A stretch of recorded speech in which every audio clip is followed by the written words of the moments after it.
easier and appealing to the eyes to Black families by putting him back in the media rotation as if he's some type of family man. That is delusional as a community.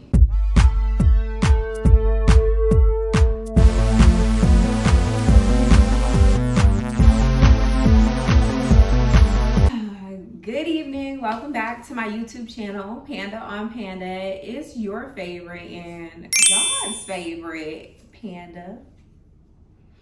Hey guys, so today I'm back with a little bit of commentary on what's been released recently. And what has been released recently? Let's talk Diddy's assault on Cassie and the footage that just dropped today, literally a couple hours ago. Now, I really wasn't going to speak on this because honestly, I felt like it was really black and white. I felt like there was no room for in the middle. We've been hearing about Diddy forever. And I also thought that men coming forward, also confirming their horror stories with Diddy, would also put some type of validity to it.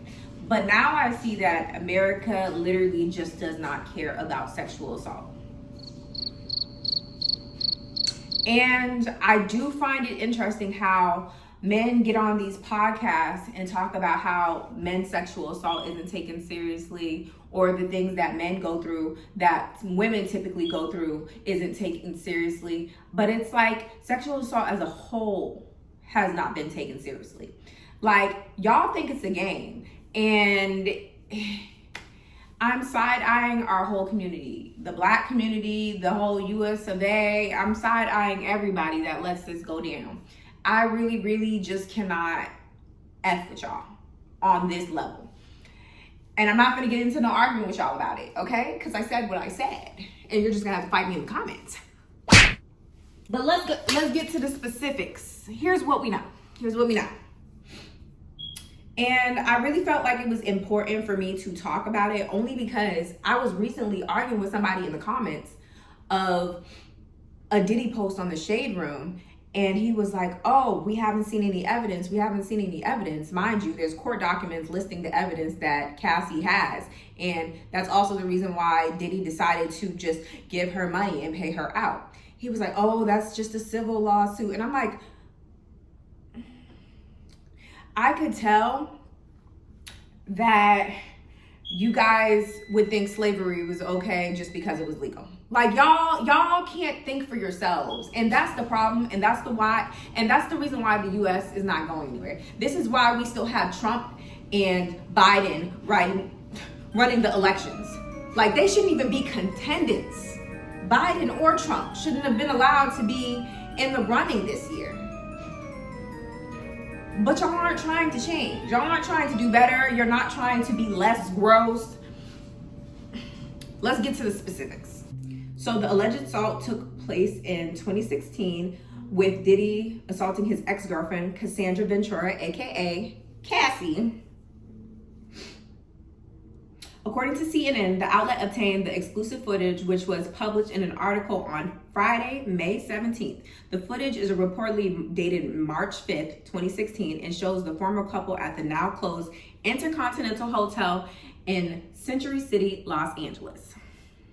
In the video, Ventura is seen after reportedly exiting a hotel room. She then walks to a set of elevators, and Combs, holding a towel around his waist, runs after Ventura.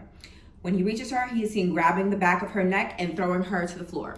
Now, I would insert a clip here, but y'all, it's just so crazy how this video looked. So I'm not gonna do that, but just know that this description is very accurate. I saw the video, and he was literally charging towards her, and she got slammed to the ground. Now,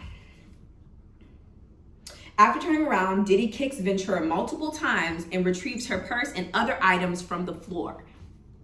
Okay, so he is literally just savagely beating this woman. In a separate clip of the video, Ventura is seen walking to and picking up a hotel phone. Diddy then reappears and shoves Ventura into a corner beneath the camera. As the clip continues, Diddy is later seen sitting at a table and throwing an object in Ventura's direction. So as you can see, the video that's been released is nonstop violence. It's nonstop Cassie fighting for her life. And for people who are like, oh, she got her money from it, or oh, she was getting money then and that's why she stayed. No, it's called sexual intimidation and monetary intimidation. He ran her entire career. She was signed under Diddy. So if she left, she would be left with nothing and not even a way to provide for herself because she was always an artist. So that creates an environment where you might not want to call the cops on Diddy, where you might not want to stand up for yourself against Diddy, where you might not want to even tell other people what is happening with Diddy. But yet, a good portion of Hollywood knew what Diddy was about. So when I got into a conversation with a man on Instagram, he was heavily boating the fact that, oh, where's the evidence? Where is the evidence? And what? It's like God was in the conversation with me because God dropped the evidence 2 seconds later.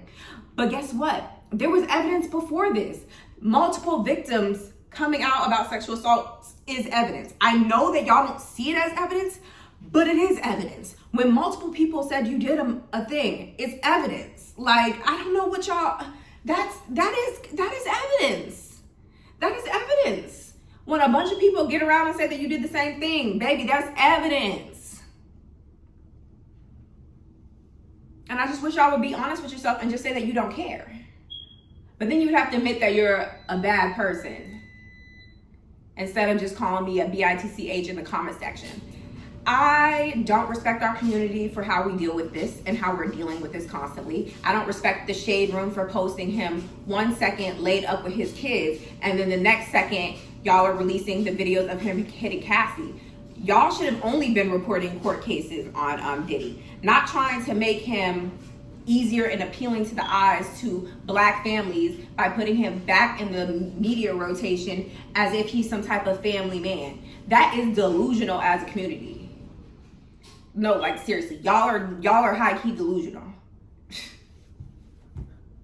The delusionality is skyrocketed, shooting up. And the thing is, I really try not to get too passionate about these things, but it just really says a lot to me about my community. And it says a lot about men also, and why women would rather just be trapped with a bear. Because y'all don't even believe other men when they say it. Y'all don't care about sexual assault. Y'all don't care about pedophilia. Y'all don't care about any of those things. And I wish US of A, United States of America, and everybody in it would be more honest about it. Because then we can stop going back and forth in the media about, oh, are we listening to Diddy's music or not? Y'all are stupid. Y'all are stupid. I'm really tired, and I really feel like these are just conversations we shouldn't have to have. It's like, imagine being born in a time of slavery or even the Holocaust and stuff like that, and then somebody's trying to convince you that slavery is okay or the Holocaust is okay. Yeah, it's legal at the moment, but it's never okay. And the fact that a lot of people don't have a moral compass or a direction or ability to think for themselves is very scary. I'm ready for God to come back. I'm ready for him to just end it all. And that's really all I have to say on the topic. And I'm gonna start doing more cultural topics at period, because y'all know I'll be on the radio every Wednesday, 7 to 9 p.m. on sparkfmonline.com, y'all. And we're getting a new building, so stay tuned for that. I'm gonna drop some footage. So yeah, I'm just ready for Diddy to go to jail. I personally think it's been too long. All right, guys, I'll see you next time. Bye.